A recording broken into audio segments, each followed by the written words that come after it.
today to meet up with my friend Roland. This is definitely exciting for the channel. This is going to be my first ever car review. Roland's agreed to meet up with me and let me shoot some footage of his 2017 Nismo Sentra, and I'm basically just going to do an overall review and just my opinions on the 2017 Nismo Sentra. I'm actually curious about that vehicle. At one point I kind of wanted one myself. I'm definitely looking forward to catching up with Roland and shooting some footage of his car and just seeing what I think about it. Hopefully you guys enjoy it. Alright everybody, so this is the man right here, the man that owns this car. Let me borrow his 2017 Nismo Sentra to do this review. This is the man, Roland. How you doing today, Roland? I'm doing good. How about yourself? Oh, not too bad, man. I'm really glad that you gave me this opportunity to try and do a quick little review of your car. It's actually my first review ever on any car, so that's definitely a good milestone for the channel and for me myself. So let me tell you, I gotta ask you, I'm really curious. So why this car? What led you to end up in this car? I was just at the dealership trying to buy a vehicle, I was out there trying to buy a Nissan Pathfinder. The salesman actually got me into this car, said, he had a nice net fit car, for me. Decided to go and, show me, something like this, would be a good fit. Took it for a test drive, came back. It'll work, huh? It sold. It sold itself when you drove it, huh? You knew that was a car for you, huh?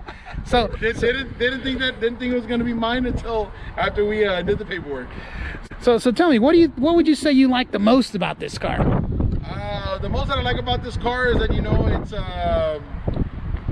the power that it has, to get up and go.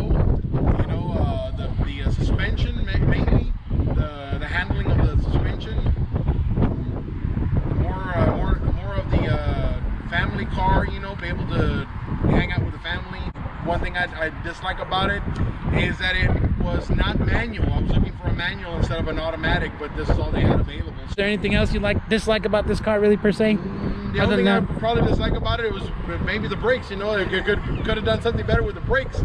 All right. Hey, thanks for your input, man. I'm going to walk around, take my footage of this thing, and see what I think, and we'll go from there. So here we have it. This is a 2017 Nismo Sentra. I've actually driven a couple of these before. They're pretty exciting, fun little cars. Roland here was nice enough to let me borrow this thing to do a review on it. Has roughly about 188 horsepower, which is considerably a little bit higher than the base model Juke, which only has around 130.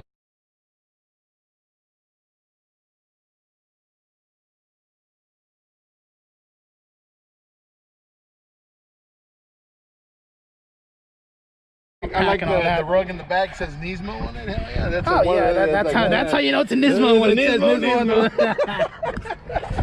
But yeah. So a few things that you can tell a Nismo Sentra away from the other Sentras is the Nismo Sentra, as you can see down here, will have these little oh man, how do I get a good look at that thing? There you go. You'll see they have the little I guess you call them canards. What in the world do you call those things? But they have a little red type trim down there, and this little red trim will go all the way around the sides of the car and even along the back, just like on my Juke. You have this little red trim, and then down here, if you can see down here, it also has a Nismo exhaust. So exhaust is going to be a little bit different than your regular Sentras as well.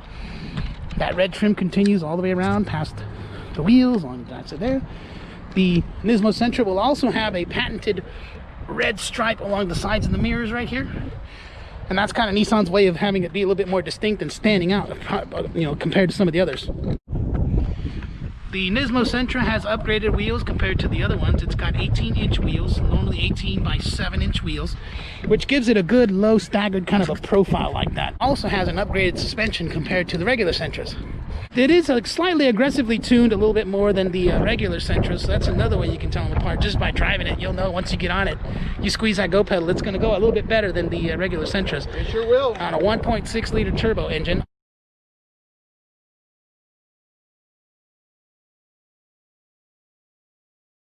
Nismo does actually make a very good factory exhaust. It sounds really good compared to base model stuff, and I know the one on this Sentra sounds pretty good too. I heard Roland revving as he rolled in here trying to meet me up here, so it doesn't sound too bad. But factory wise, it's a pretty quiet, pretty low, subtle exhaust, but when you get on it, it opens up pretty well, and it's definitely enjoyable. It lets you know you're going quick when you do go quick, but it doesn't annoy your neighbors in the driveway when you're just sitting there chilling. So that's a good thing about it. Roland agrees, right? Is that how it is, Roland? That's the way. That's right. There you go.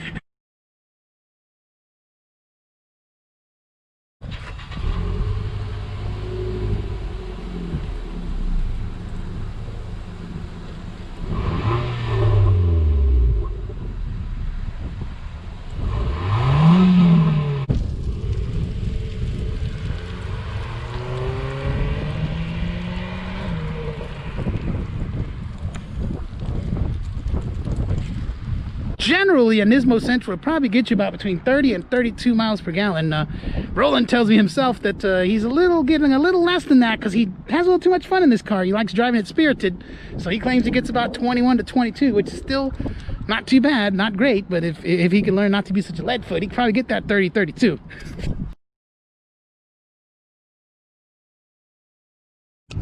And so Roland popped the trunk for me here, and we've got plenty of space in this trunk. I hope he doesn't have anything he doesn't want anybody to see in here. He hid the dead bodies already, so it should be all right. Yeah, definitely a great size trunk for this size of car. Probably one of the largest size trunks that you can get on this size car for the market.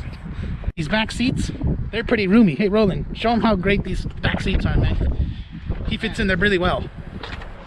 Look at that.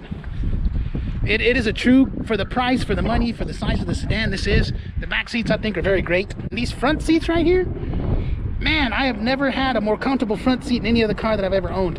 And they're the exact same seats as my Juke. So it's pretty cool. Definitely a great interior for what you're getting on this car. I know Roland recently went out on a hill country cruise with us out in the hill country, and he surprised a lot of people when he was keeping up with some faster cars. He was manhandling this thing around the corners, and let me tell you, he was keeping up with some really good cars. I was surprised. It might not have a good top speed, it might not accelerate hard, but once you get there and you maneuver this thing through the corners, that suspension really does a good job for it. So that's probably one of the better selling points of this car. Oh, nice. That's not terrible. A little bit of a lag, but not bad. I mean, my big thing is for a car this size, it is slightly heavy. What does it weigh again, Roland? Tell me, what does it weigh around? You said about 31 to 3,200 pounds? 31 to 3,200 pounds. Just to give you a perspective on that, my Nismo Juke only weighs 2,700 pounds, and my 350Z weighs 3,100 pounds. So for a mid-size sedan like this to weigh in at close to 3,200 pounds, that's slightly heavy on the heavy side. Much like my Nismo Juke, I was just recently informed when Roland came in that the brakes on this Nismo Sentra are exactly the same on my Nismo Juke. Horrible. They're not the best in the world. If you're going to want this thing to stop pretty decently, you'll probably want to do like what I did and upgrade to a different rotor, maybe a bit more aggressive type pad. But apparently Roland was telling me that one thing about this thing that he dislikes very much is between the Nismo and the regular versions of the Sentra, the brakes are exactly the same. There's no, why would you make a sport package with stock brakes? Does that even, I mean, you're like me on that, right? You would, want to have a high performance car and not have high performance brakes. Really? That's a little bit crazy. I mean, even the Nismo 350Z and the track packages upgrade to a Brembo or Accabono or something similar to that. I try to come to a stop, and all I do is just feel the bouncing of the brakes, when I'm coming to a stop. Or either that, when I come to a stop, I'm screeching. That's just a regular stop. I mean, it's not like he's trying to, do 0 to, 100 to 0 or anything like that. Do not have very much aftermarket support. That you're very limited on where you can find mods for these cars, which is so strange because even though it's the same thing as the Juke and there's not a lot of aftermarket support. There's more aftermarket support for the Juke than this, even though they're the same motors and everything, which is kind of interesting. It is hard to find a used Nismo Sentra in good condition. Another interesting thing about this Nismo Sentra is the CVT. I know a lot of you haters are already saying, oh, CVT, OMG, right? But this particular CVT, although it's still a CVT, and it may not be the best in the world, it's better than previous generation CVTs. This is the first year that allows you to have the manual shift option. Previous Nissan Nismo CVTs didn't have that. So on this one, it lets you control the revs, and it's a shiftable, reprogrammed transmission, not quite the same as the other generations. Even so, if you're a purist and you like being in control and shifting the gears yourself and doing all that, manual's still the way to go. But I don't mind automatic in some of these. This one isn't too terrible. I think the only downside about this particular CVT is it does lag a bit when you want to put it into a hard mode. If you're doing a hard launch, if you're taking off quick, it kind of has to think about what's going on before it takes off. Kind of like, okay, we're going fast. Okay, yeah. And that's typical on almost any automatic. Roland agrees. You think that's pretty much accurate? That is true. That is exactly the way it works. Yeah, Roland says that's exactly how it is when he drives. Manual's the way to go. Manual's the way to go, but I mean, for an everyday daily driver, little cruiser car, I don't mind automatic at all. It will move. It still goes. You know, it's just, you have to wait and kind of plan it out a bit. You know, you have to go, okay, we're going fast, and build up to it. It's not just gonna launch right away. That's probably the only down thing about this particular CVT, I could say.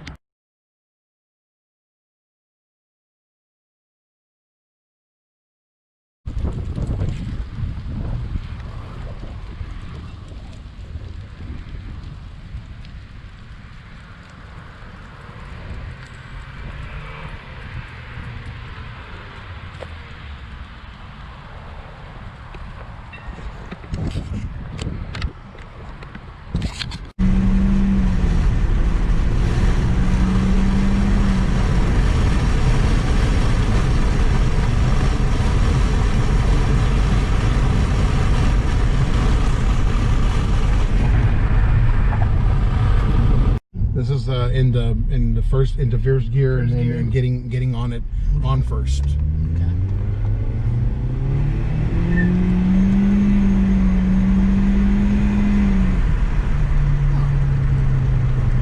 Not too terrible. Stop sign.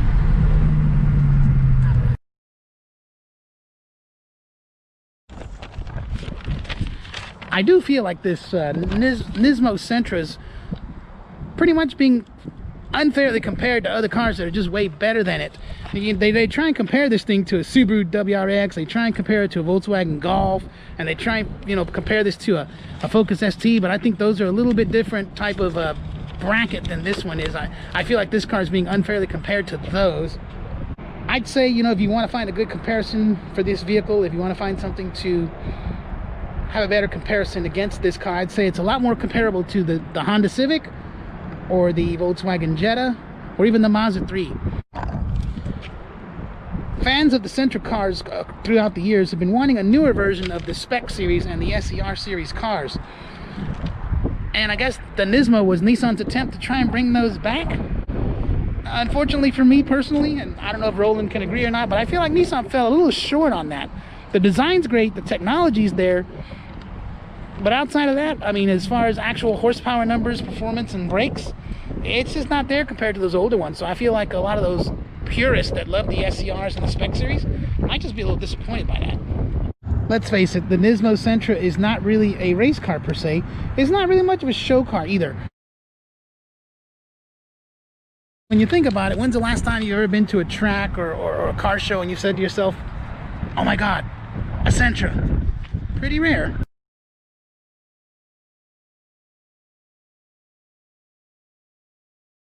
It's not a bad car. It's great for what it is. To me, it's a great mid-range, practical, mid-sized car meant for grocery getting, people hauling, and daily driving. It's really meant for the people that don't want to have to go through all the expense of owning a sports car and just want a regular sedan with a little bit of a sporty feeling, but don't quite want to race it all the time. And I think it's perfect if that's what you're looking for. And Roland's over there shaking his hand like, yeah, brother, that's right. He agrees 100%. He knows, I know what I'm talking about, huh? There you go. That's the way it is. That's really what... I drive this daily, every day. You know, this is my day. Where I think it's not great is if you expect it to be something more than that. I think if you expect it to be a race car, if you expect it to perform and be up there with the higher end cars that it's so unfairly compared to, I think you'll be disappointed by that. But if you look at it for what it is, like what we were saying, I think it's a great car.